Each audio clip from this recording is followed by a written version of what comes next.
Yeah, life goals. And what is it? What does it really mean? What is a life goal? Well, a life goal is really a goal that you set for the rest of your life. It's not a goal you set for 2 years or 3 years or 4 years. It's a goal that you set for 20, 30, 40, 50, 60 years. In principle, it's a goal that you set for your entire life. Now, why would you want to consider doing that? Well, the ultimate key and the secret to everyone who's achieved incredible levels of success has been that they started by defining and choosing their life goals. You look at the likes of Bill Gates, you look at the likes of Steve Jobs, you look at the likes of Oprah Winfrey, you look at the likes of Mark Zuckerberg, you look at the likes of even Abraham Lincoln, a lot of the great minds that we remember, that we respect, that we admire, that we look up to, even Elon Musk, you look at all of these great minds, is they started by defining and choosing their life goals. And your life goal is really what you want if you want to be successful. And part of the reason is because just in the same way that you would not jump on a plane and just say to the pilot, well, you can take me wherever you want to take me, I don't really care. Now, in the same way you wouldn't jump on a boat that has no sail and just say, well, I'm just going to let the wind, drift me around, and eventually I'm going to get to a destination, but I don't really know what destination I'm going to arrive in. Likewise, you wouldn't actually go to a heart surgeon and say, I want you to operate on me, but I'm going to just allow you to, open me up and look around and see what's in there, and then come back out and decide what you want to do. You wouldn't do that. And the reason you wouldn't do any of these is simply because it's your life, because your life has value. Now, in the same way, every single day, you get what I call a gift set of 24 hours of time. And time is really life. Every hour you spend is an hour of your life spent. Now, because time is life, you have to discipline yourself on how you want to use your life or how you want to use your time. Because every single day, whatever you do every day represents something that you're exchanging your life for. And so my view has always been, if you want to achieve success, and this is success in the long term, why don't you begin by defining what you want your life goals to be? Life goals are not short-term goals, they're not medium-term goals, and they're not long-term goals. Lifetime goals are really goals that you set for 30, 40, 50, 60 years in advance, far into the future. Now, who do we know who has actually done and used such principles? Well, the likes of Richard Branson of Virgin, he set his life goals. The likes of Elon Musk, Steve Jobs, Bill Gates, Warren Buffett. And these are great men, Oprah Winfrey.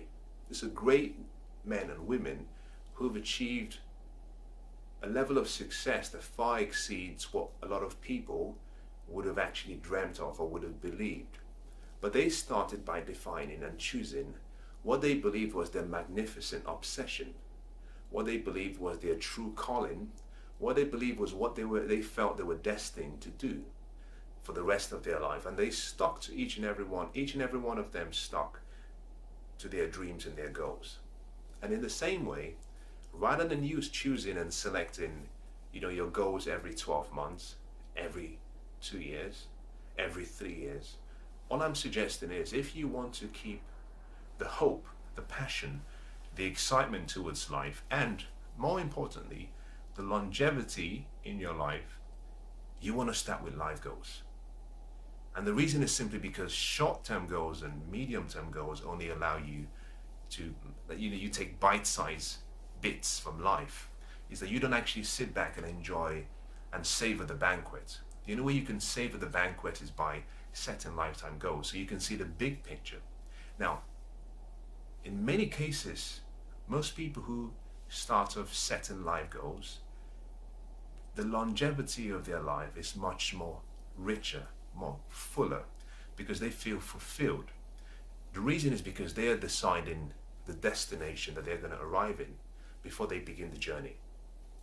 I'm fascinated by, if you've ever seen or the article or you've read the book by a lady called Bronnie Ware. She writes a book about the 5 most common regrets of the dying. A fascinating book. Now, she worked as a nurse, and as part of her job, she spent her time with people who were dying. They were perhaps within the last 2 weeks of their life. And through the process of caring and loving on these people, she asked them questions. And one of the questions she asked was, what would you do differently if you had your life to live all over again? And amongst all the people she interviewed, the common regret amongst everyone was that I wish I had the courage to live the life that I should have lived, rather than the life that other people expected of me. You see, expectations can actually kill your dreams. They can actually rob you of the life you deserve. But you can avoid all of that by setting your life goals, because you choose your end, but you choose it for yourself based on who you want to be, what you want to do on the earth, the difference you want to make. So if you're thinking, well, I understand the concept, I understand where you're getting at, but how do I start? Where do I start? I don't know where to even begin. Well, let me give you 5 different ways in which you can actually start off setting your life goals. Now, I've used 1 or 2 of them in my life, and I constantly review my life against the other ones. But they've actually helped me set my life on a particular course, so I can course correct, but at least I know where the destination is. The first is through dreaming, through the process of imagination and visualization. Now, why is this important? Now, one of our core needs amongst every living person is the need and the ability to create. Is that we have something inside each and every one of us that has this hunger to produce, to create something. Is that when you dream, or when you visualize, or when you use your imagination, you come as close as you can to almost godlikeness, to almost infinite intelligence.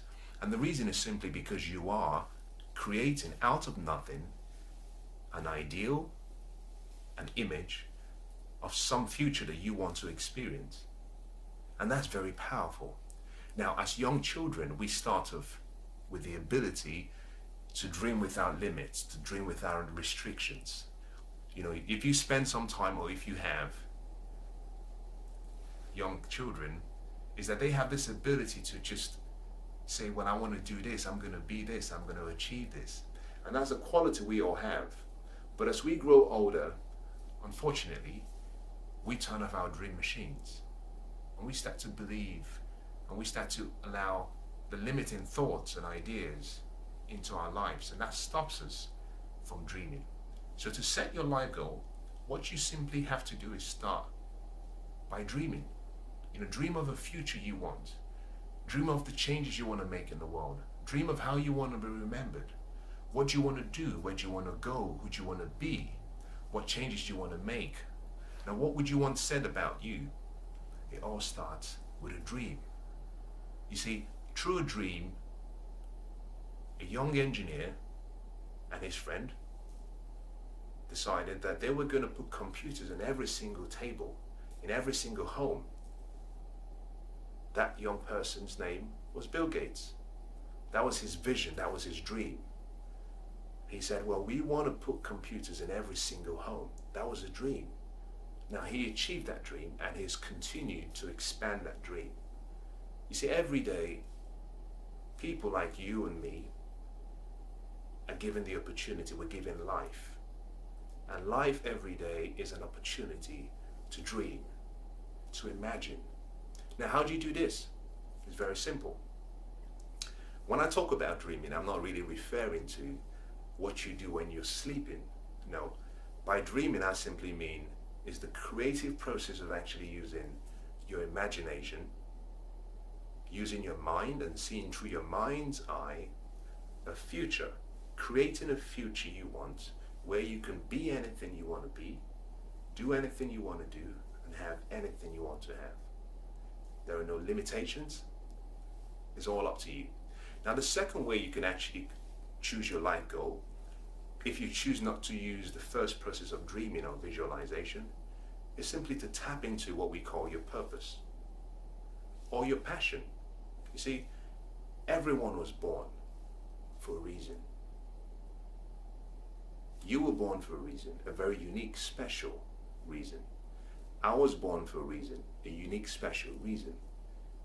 My reason is very different from your reason, because my reason is customized to my purpose, and your reason is customized to your purpose.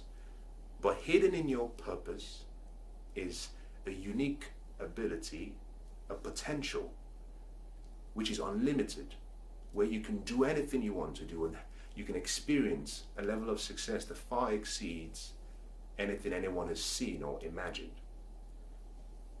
But to achieve that potential, you need to understand who you are. Because hidden in who you are, like I said, is your ability and your potential. Once you understand both, your purpose becomes more, perhaps, understandable. Now, your purpose is really a problem that you've been born as a solution to, is that you're here, we are all here on a journey. Now, the way you have various members of your body, your hand has a different function, it has a different ability, your eyes function differently, your mouth functions differently, is that we are all members of a much bigger body. We have a function. As part of that function, we're here to do something good. Now, your life goal can be founded on your purpose, because your purpose is really the reason why you were born. It's the reason why you're here. So your purpose really gives you what I call a blueprint, a manuscript to your life goal. But not everyone can actually discover their purpose. Not everyone has discovered their purpose. Now, I talk about this in a different video. I'm not going to go into it in much detail. But suffice it to say that there are 3 ways in which you can actually discover your purpose. Now, the first is through your passion. And by passion, I mean positive energy, or positive emotion rather, and negative emotion. So passion is not always what you love. Passion is often a combination of a positive emotion, what you love, what you care about, what excites you, but it could also be a negative emotion, which is an emotion linked to something you want to see change, something that causes you pain, something that perhaps upsets you, that you see around the world that you want to change. So a good example would be Mother Teresa. She had passion. Now her passion came in 2 sides, 2 parts.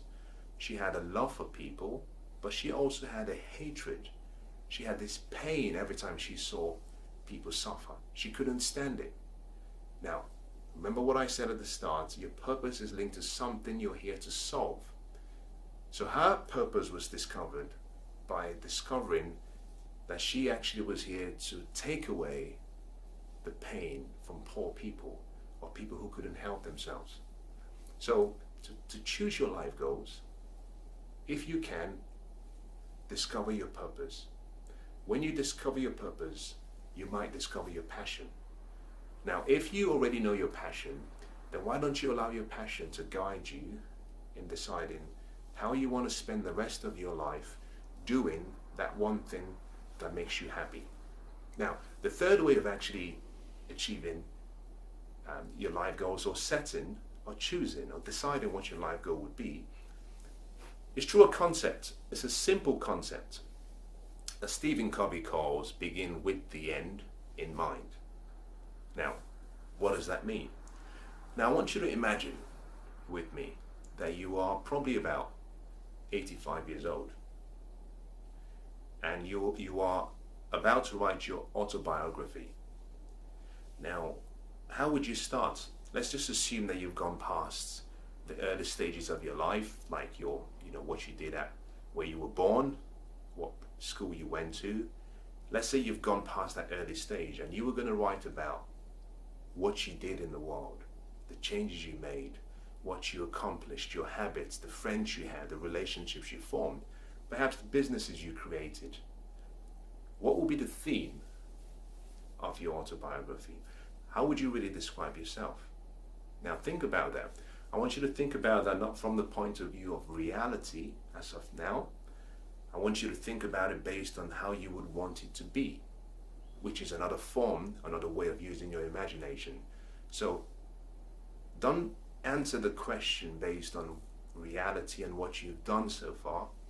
Think about the question about you've been given a blank piece of paper, and on that paper you can write anything you want about your life.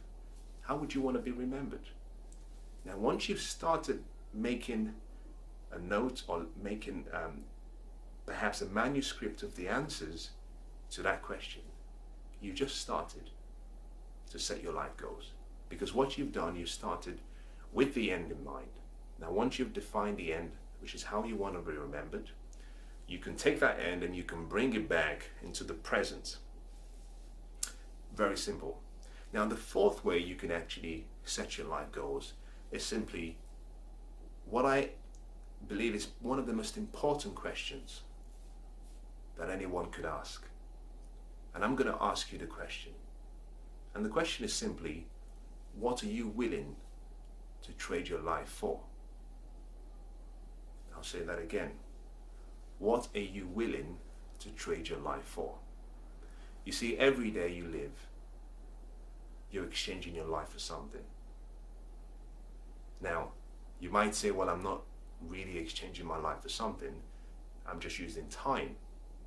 But you see, time is really life. So every day you're exchanging your time for something. Now you can think about life as being a boat on the sea, a boat with no sail. Now you might have the wind blow the boat everywhere and just, it moves around, but it really has no destination. It will flow and it will move around, but it has no destination. And it might even capsize. No destination. On the other hand, you can decide, well, I'm going to see my life as actually a boat, but there's a sail. But not only do I have a sail, I also have a compass. So I have a destination I'm trying to get to, and I can set my sail to take me in the direction of my destination. So what are you willing to trade your life for? Because at the end of your life, whatever you've done will represent what you traded your life for. Now, the answer to that question will give you what I would think would be almost an initial manuscript of how you could potentially choose to live the rest of your life. That could be perhaps a starting point to producing or preparing your life goals. And that's really important. The fifth way you can actually set your life goals is to ask yourself this question, or rather answer this question. I'm going to ask the question, you can answer the question. What one dream would you be willing to dream if you could not fail? I'll put it in a different way. What one thing would you attempt if you could not fail?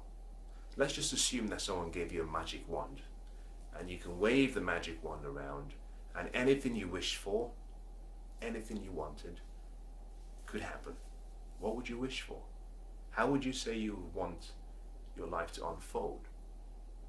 Now think about it for a few minutes. Now, you might say, well, I want so much, and that's okay. Remember, you have the magic wand. It's your wand. You can have whatever you want. You can choose whatever you want. Now, with that thought in mind, just start making notes, start writing down all of the things you want. You see, when you start writing all of the things you want, what you realize is whatever you write down will fall into one of four categories. Is that initially your focus will be on immediate present, will be on what you want in the next month, what you want in the next year. But as you keep writing, you would find actually that you're going beyond what we call a short-term goal, and you're moving into a medium-term goal, and you're moving into a long-term goal, and eventually you'll be getting into the what I call the realm of the lifetime goals. So we've talked about 5 ways through which you can start to prepare your lifetime goals or your life goals. And let me recap all of it, just so you can remember. The first thing we talked about is we said you can start by dreaming, by using your imagination and through visualization. Next, we talked about connecting your life goals to your purpose and connecting that to your passion, that through your purpose or your passion, or through your purpose and your passion, you can define your life goals. Next, we talked about you beginning with the end in mind. You thinking about your life story and how you would want your life story to unfold, how you would want to have your story narrated. Now, the next thing we talked about, we said, okay, let's assume that you've been through the top 3 and perhaps maybe it still hasn't got your attention. We said, okay, now just imagine that you could have anything in the world. That someone came and said, hey, this is a magic wand, you can have it. You can have anything in the world. We said, what one thing would you dare to dream if you knew you could not fail? What one thing would you dare to dream if you knew you could not fail? And then finally, I said, what would you be willing to trade your life for? Now, these are questions that you might want to take away and think about it. Because really, the longevity of your success will really depend on the quality of your goals. And I genuinely believe actually that starting with life goals gives you a platform for hope, inspiration, passion, that it would even go as far as extending your life because you have a magnificent obsession and something that you want to live for. And it all starts with you and deciding.